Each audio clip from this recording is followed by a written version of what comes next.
प्रथम चरण में हुए मतदान में बम्पर वोटिंग के बाद प्रशांत किशोर का आया बड़ा बयान। बोले, जनता नए विकल्प को लेकर के उत्साह में है, इस बार जन स्वराज की जीत होगी। सुने प्रेस वार्ता में प्रशांत किशोर ने क्या कुछ कहा। आज़ादी के बाद बिहार में हुए चुनाव में ये सबसे ज़्यादा वोटिंग परसेंटेज है। ये दो बातों को दिखाता है। पहला कि जो बात हम लोग पिछले कई महीनों से, बल्कि मैं 1-2 साल से कह रहा हूँ कि बिहार में 60% से ज़्यादा जनता बदलाव चाहती है और पिछले 25-30 साल से जो राजनीतिक विकल्प के अभाव में एक तरह से धीरे धीरे राजनीति को लेकर, चुनाव को लेकर उदासीनता बन गई थी, विकल्प नहीं था लोगों के पास। अब जनस्वराज के आने से उनको एक नया विकल्प मिला है और बढ़ा हुआ जो वोटिंग परसेंटेज है वो दो बातों को दिखाता है। एक कि लोगों को एक नए विकल्प को देखकर उत्साह रहा है और बड़े पैमाने पर वोटिंग हुई है, बदलाव के लिए वोटिंग हुई है।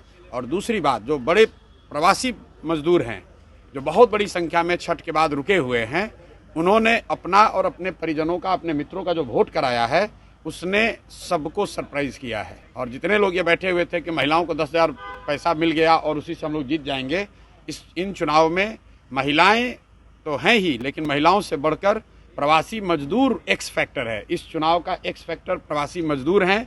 वो क्या कर रहे हैं, वो अपने दोस्तों, मित्रों, परिवार वालों से कैसे वोट करा रहे हैं, इसी से बिहार का चुनाव तय होगा। आप मुझे जितने पत्रकार लोग हैं ये बताइए, किसी मीडिया चैनल ने, किसी पत्रकार ने, किसी राजनीतिक विशेषज्ञ ने, किसी पार्टी ने अगर ये कहा हो, किसी नेता ने कहा हो कि बिहार में इस बार अप्रत्याशित वोटिंग होने वाली है? किसी ने नहीं कहा है। और ऐसा नहीं है कि महिलाओं का वोटिंग ज़्यादा हुआ है। पहली बार बिहार में युवाओं की वोटिंग सबसे ज़्यादा हुई है। सबसे ज़्यादा एग्रेसिव होकर युवा वोट किया है।